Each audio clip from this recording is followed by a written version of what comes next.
के सबसे बड़े धर्म युद्ध को जन्म देने के लिए कुरु और पांडव सेना एक दूसरे के विरुद्ध युद्ध स्थल पर तैनात थीं। लेकिन महाभारत का बिगुल बजने से पहले नेत्रहीन धृतराष्ट्र अपने सचिव संजय से युद्ध स्थल की स्थिति के बारे में पूछते हैं। धृतराष्ट्र जानना चाहते थे कि युद्ध भूमि पर एकत्र हुए उसके पुत्र और पांडु पुत्र क्या कर रहे हैं। वो भली भांति जानते थे कि ये धर्म अधर्म के बीच होने वाली अब तक की सबसे बड़ी लड़ाई होगी। धृतराष्ट्र पांडु पुत्रों के साथ हुए अन्याय से भी परिचित थे, लेकिन अपने पुत्रों के मोह में वो और भी अंधे हो गए थे। वो नहीं चाहते थे कि युद्ध भूमि पर अब दोनों भाइयों के बीच किसी प्रकार का समझौता हो। लेकिन इस धर्म युद्ध को लड़ने के लिए स्वयं भगवान श्री कृष्ण पांडवों के साथ थे, जिसका डर धृतराष्ट्र को व्याकुल कर रहा था। वो जानते थे कि जहां श्री कृष्ण है वहीं धर्म की जीत होती है। अब तो बस अपने पुत्रों के भाग्य को लेकर आश्वस्त होना चाह रहे थे। श्री व्यास का शिष्य होने के कारण संजय को उनकी कृपा से दिव्य दृष्टि प्राप्त थी, जिसके कारण वो धृतराष्ट्र के कमरे में होते हुए भी कुरुक्षेत्र की भूमि पर हो रही सारी घटना को देख सकते थे। धृतराष्ट्र के सवाल का उत्तर देते हुए संजय ने उन्हें बताया कि हे राजन, पांडवों की व्यूह रचना को देखने के बाद राजा दुर्योधन अपने सेनापति द्रोणाचार्य के पास गए, जहां वो उनसे ये शब्द कहते हैं। दुर्योधन के पास एक विशाल और शक्तिशाली सेना थी। इसके बावजूद भी पांडवों की व्यूह रचना देख वो अपने गुरु व सेनापति द्रोणाचार्य के पास गया। अधर्मी दुर्योधन के दिल में पैदा हुए डर की यह पहली निशानी थी। वो अच्छे से जानता था कि पांडवों के खिलाफ युद्ध आसान नहीं होगा। पांडवों का यह व्यूह उसे अपना काल बनता नजर आ रहा था। पांडवों की व्यूह रचना के संदर्भ में दुर्योधन सेनापति द्रोणाचार्य को कहता है कि हे आचार्य, जरा पांडु पुत्रों की विशाल सेना को देखें, जिसे खुद द्रुपद के पुत्र धृष्टद्युम्न ने बड़ी कौशलता से तैयार किया है। ये कौशलता उसने खुद द्रोणाचार्य से ही सीखी थी, क्योंकि वो उनका शिष्य था। गुरु शिष्य रिश्ते के कारण ही द्रोणाचार्य ने धृष्टद्युम्न को पूर्ण युद्ध कौशल सिखाया था। युद्ध तो मूल रूप से पांडव और कौरव भाइयों के बीच था, लेकिन इस समय द्रुपद के पुत्र की बात छेड़ना भी दुर्योधन की एक चाल थी। वो द्रोणाचार्य को द्रुपद के साथ हुई एक राजनीतिक दुश्मनी की याद दिलाता है। इस दुश्मनी के बाद ही द्रुपद ने द्रोणाचार्य के विनाश के लिए बेटे धृष्टद्युम्न को अग्निकुंड से पाया था। यानी द्रुपद ने एक महान यज्ञ से धृष्टद्युम्न को प्राप्त किया था, जिसके द्वारा आगे चलकर द्रोणाचार्य का वध होना था। आज वही द्रुपद पुत्र पांडवों के साथ खड़ा है और पूरी बुद्धिमानी से उसने ये व्यूह रचना की है। इसीलिए जिसे न भेद पाने का डर दुर्योधन को सता रहा है, इसीलिए वो अपने गुरु को सचेत करने आया है। दुर्योधन युद्ध भूमि में सामने खड़ी पांडव सेना को देख उसका वर्णन सेनापति द्रोणाचार्य से करता है। वो द्रोणाचार्य को और भी अच्छी तरीके से समझा देना चाहता है कि आखिर उसके विरोधी कैसे हैं। वो कहता है कि इस सेना में सिर्फ भीम और अर्जुन ही नहीं, बल्कि उनके समान अनेक वीर योद्धा भी शामिल हैं, जैसे महारथी युयुधान, विराट तथा द्रुपद। युद्ध शुरू होने से पहले यह दुर्योधन का एक प्रयास था ताकि वो अपने विरोधी को ठीक से जान सके। यही युद्ध की कला भी होती है। दुर्योधन अपनी बात को जारी रखते हुए आगे कहता है कि युयुधान, विराट तथा द्रुपद के अलावा पांडव के दल में धृष्टकेतु, चेकितान, कशिराज, पुरुजित, कुंतीभोज तथा शैब्य जैसे महान योद्धा भी शामिल हैं। कहीं न कहीं वो अपने सेनापति को इन सब के प्रति सचेत करना चाह रहा है। पांडव की सेना के बारे में दुर्योधन बताता है कि इसमें पराक्रमी योद्धामन्यु, शक्तिशाली उत्मौजा, सुभद्रा का पुत्र तथा द्रौपदी के पुत्र जैसे महारथी शामिल हैं। इस तरह वो विरोधी सेना दल की एक समीक्षा अपने सेनापति के सामने रखता है। इसके पीछे दुर्योधन की एक खास कूटनीति छिपी है जो आगे के श्लोक से उजागर होती है। विपक्षी दल को देख समझ लेने के बाद अक्सर व्यक्ति अपनी स्थिति पर भी एक नजर डालता है। यही दुर्योधन ने भी किया। अब वो अपने सेनापति द्रोणाचार्य से कहता है कि हे ब्राह्मण श्रेष्ठ, अब आप मेरे महान सेना नायकों के बारे में भी जान लीजिए। यानी अब दुर्योधन अपने शक्तिशाली योद्धागणों के बारे में उन्हें बताना चाह रहा है। वो साबित करना चाहता है कि युधिष्ठिर की सेना चाहे कितनी मजबूत हो, लेकिन उसके योद्धा भी कोई कम नहीं है। यहाँ दुर्योधन समझदारी का ताना बाना बुनते हुए द्रोणाचार्य को बताना चाहता है कि आखिर उसकी सेना पांडु सेना के मुकाबले कितनी मजबूत है। वो उन्हें बताता है कि मेरी सेना में तो खुद आप हैं। आपके अलावा भीष्म, कर्ण, कृपाचार्य, अश्वत्थामा, विकर्ण तथा सोमदत्त का पुत्र भूरिश्रवा है। दुर्योधन ने खास तौर पर उन योद्धाओं के नाम बताए जो हमेशा विजयी रहे हैं। लेकिन हैरान करने वाली बात थी कि इन तमाम नामों के बीच दुर्योधन अर्जुन के रथ की कमान संभालने वाले श्री कृष्ण नजरअंदाज कर गया, जिनके चलते ही वास्तव में उसके साम्राज्य की काया पलटने वाली थी। भगवान कृष्ण के खेल में उन्हीं को हरा पाना असंभव है। हाँ, पर प्यार के आगे वो खुद हारने को तैयार हो जाते हैं। बता दें कि दुर्योधन सारे मौके गंवा चुका था। श्री कृष्ण के समझौते को ठुकरा कर ही आज वो महाभारत के रण में खड़ा था।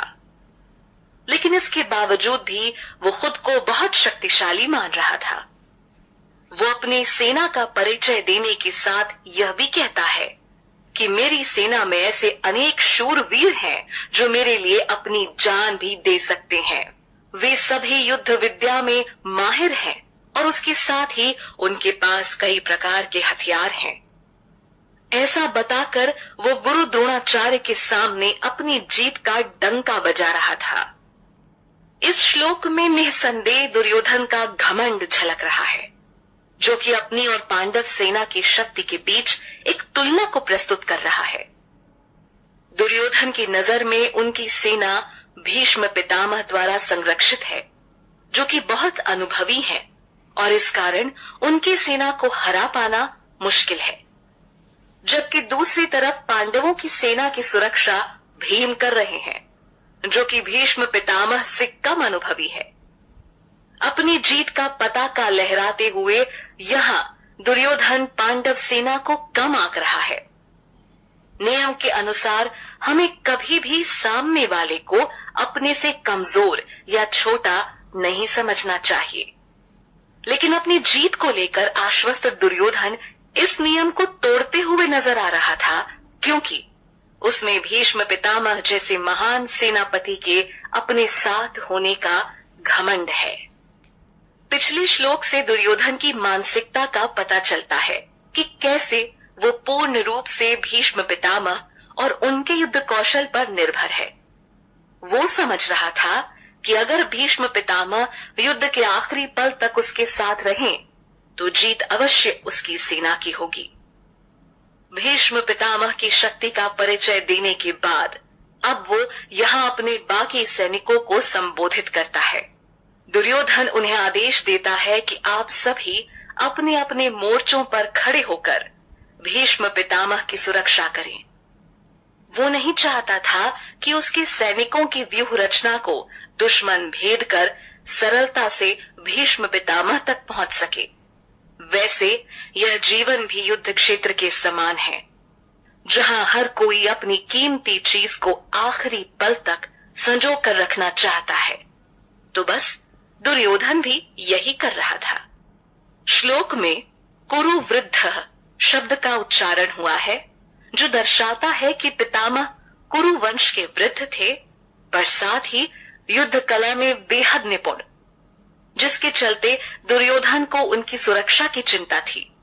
इसीलिए वो सैनिकों को पितामह की रक्षा का आदेश देता है।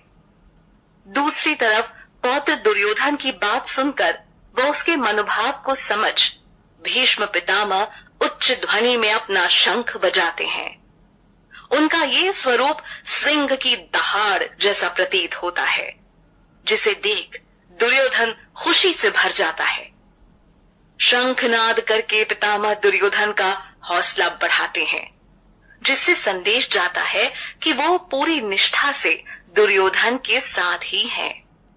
पितामह ने तो शंखनाद कर महाभारत का आगाज कर दिया, जिसके तत्पश्चात शंख, नगाड़े, बिगुल, तुरही तथा सींग भी एक साथ बज उठे।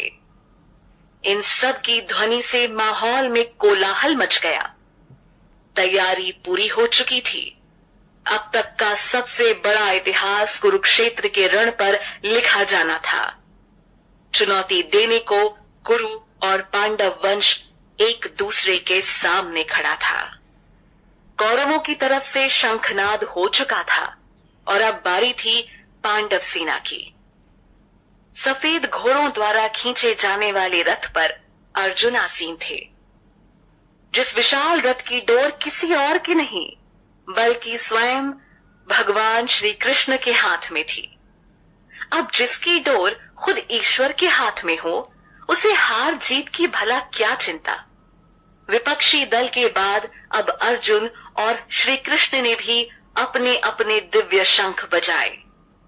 यहाँ पितामह की तुलना में अर्जुन और श्री कृष्ण के शंख को दिव्य कहा गया है। ये दिव्यता अर्जुन के साथ ईश्वर और सच्चाई के होने का प्रमाण है।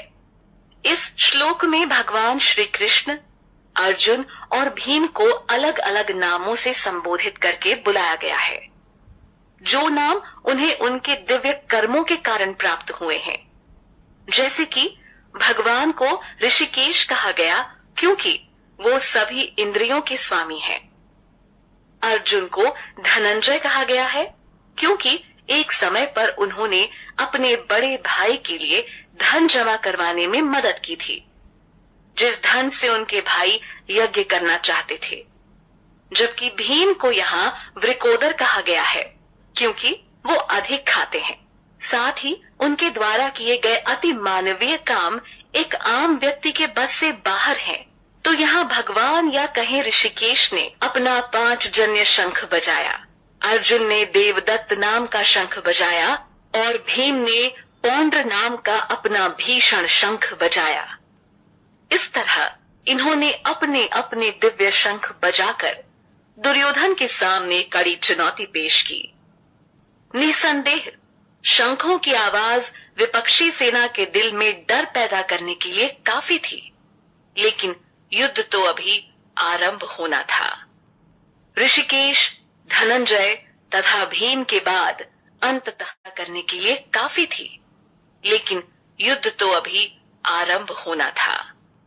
ऋषिकेश, धनंजय तथा भीम के बाद अंततः कुंती पुत्र राजा युधिष्ठिर ने विजय नाम का अपना शंख बजाया, जबकि नकुल ने सुघोष और सहदेव ने अपना मणिपुष्पक शंख बजाया।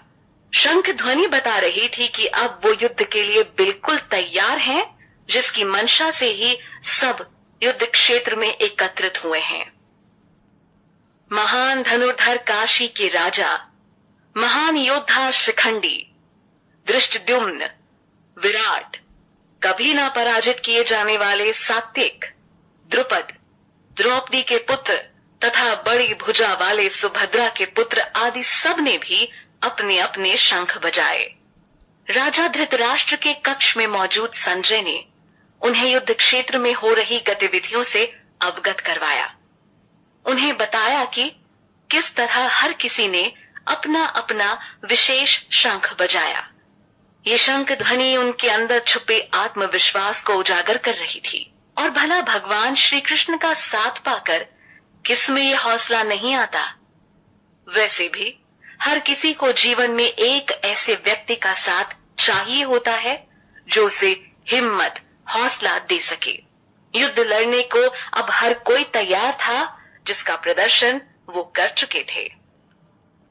संजय अपने शब्दों के माध्यम से परिस्थिति की गंभीरता का वर्णन करते हुए राजा धृतराष्ट्र को बताते हैं कि हे राजन, पांडव सेना के महान योद्धाओं के शंखों से निकली ध्वनि ने तो धरती और आकाश तक को गुंजायमान कर दिया है।